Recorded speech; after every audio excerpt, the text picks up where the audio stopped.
Salutations, Utopians. Jam-packed day in the hoops world from women's sports, whether it be the New York Liberty versus Chicago Sky, Angel Reese, aka Baby Reese, versus Brianna Stewart. Had a great debut. Skylar Diggins had a productive game today also in her return against the Mercury. NBA action. Boston handled business, which was expected. I will say, I do think the Cavs have a better chance than what they produced. Need Evan Mobley to be a little more aggressive. We just seen the conclusion of the Oklahoma City Thunder versus the Dallas Mavericks, and it was a drubbing this evening, quite frankly. Lost by 22. With that being said, the big issue right now, the elephant in the room, is the Defensive Player of the Year award and the snubbing.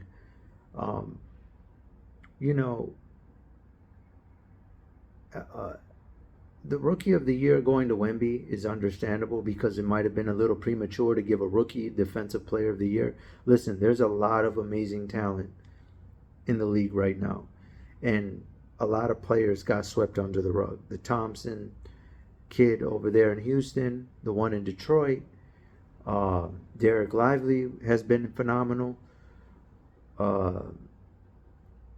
Cam Whitmore has been overshadowed. It's just, there's and then that's not even just talking about the regular stars this season that didn't play. LaMelo, Ja Morant, the future is amazing, but the NBA's got to do better with the awards. You got a commissioner who I don't know who he's doing deals with, but it's just looking horrific right now. You gave the Rookie of the Year, and I hate to bring up race in these issues, but call a spade a spade. We know how desert thirsty the NBA is for the foreign affairs and how conscious they try to be on social matters. And this is why Phil Jackson said what he said about the league needing to just play ball and stop trying to get involved in things they shouldn't be. You hand Rookie of the Year to Wemby, okay, cool. Even though you could have co-rookied that award, it's not going to make it any less valuable. There's only one logical explanation, and that's it's a business. And the sponsors definitely had their part in this decision. Ridiculous decision. Chet Holmgren has put together one of the most amazing productive rookie years we've seen, and you got this guy's efforts going on, unrecognized. I want to pull up something.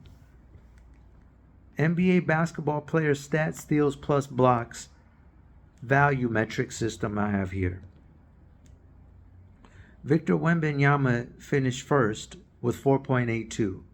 In second place was Anthony Davis, 3.46. Third place was Chet Holmgren, Oklahoma City Thunder, 2.97. You got two rookies who are the most influential player, two out of the top three most influential players in the defensive totality metric system. You got Shea Gilgeous at 5, Walker Kessler at 4. Daniel Gafford is 6. So there's a lot of guys here who make impact on defense. And also most of them are primarily on the Oklahoma City Thunder. Nowhere on this top 8 list is Rudy Gobert listed in the steals and blocks department. Furthermore, when you take into account the man has disrespected the U.S. game on multiple accounts, most recently talking about how the game is rigged and the betting is influencing the game wrong, you're cashing checks in America, buddy. Respect the ecosystem. You complaining and this and that. Now I'm wondering, did the 100K go towards him getting the award? Is the French team leveraging them giving them 2 awards? Is that how you got Joel Embiid? Because there was a letter Joel Embiid was begging to be on the French team. Public record. You can find it.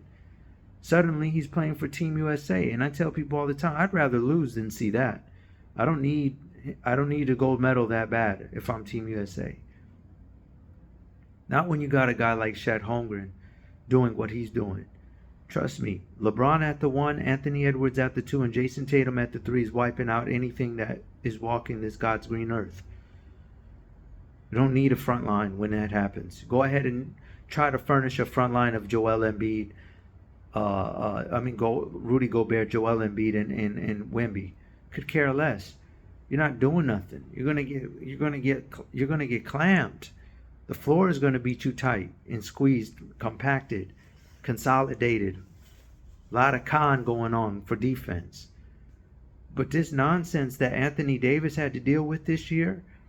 First of all, you have a coach who's having to, scheme around a guy making, the greatest player statistically all time, having to scheme around all that while trying to win games. Damn near Rubik's Cube, first time head coach on top of that.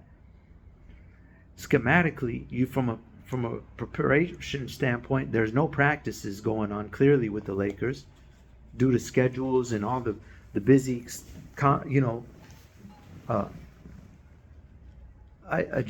itineraries that these players have.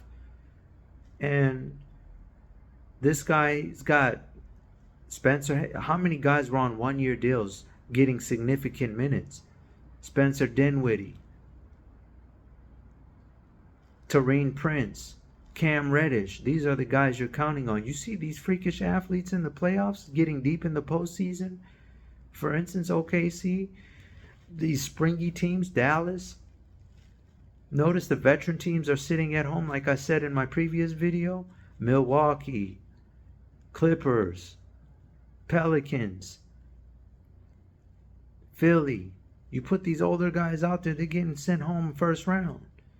It's an athletic league. You can't teach speed, athleticism, height, metrics that can't be accounted for in one major category. It only comes into play skill when you're able to match the offense, the athleticism. That's why Boston's so dangerous. They got 2 athletic wings in their prime, stepping into their grown man weight in Jason Tatum and Jaylen Brown. So you want to get athletic and freakish. Jason Tatum can run 1 through 5. Brown can guard 1 through 4. 4 through 1. 5 through 1. Pritchard scrappy enough to handle 1 through 2. Derek White 3 through 1. Defensively. The interchangeability luxury that they have there. Drew Holiday 3 through 1. Even picking up some 4s at that point. Power forwards. But Anthony Davis was constantly out of position. First of all, he's not a center. He did that. He played the 5. Constant defensive switching going on. Finished second in overall total metrics. That's a snubbing. And once again, what? I mean, I don't want to be a conspiracy theorist, but it's just these awards suck, man. They're really bad. And I tell you, when fans feel like there's a disconnect and they're not able to keep up or understand what's going on, and they don't feel like they're a part of the process, guess what? There becomes a disconnect. I don't like what I'm seeing, man. This was another drop of the ball again. I feel like the MVP is going to be a letdown. Anything less than Shea is going to get real crazy, because Jalen Brunson's not going to get it despite the litany of injuries they had on their roster. So what does it leave you left with? This is a catastrophe if you're looking at it really from the lens that I see it at. All right, Utopians, I'll try to do better next time. Global, out.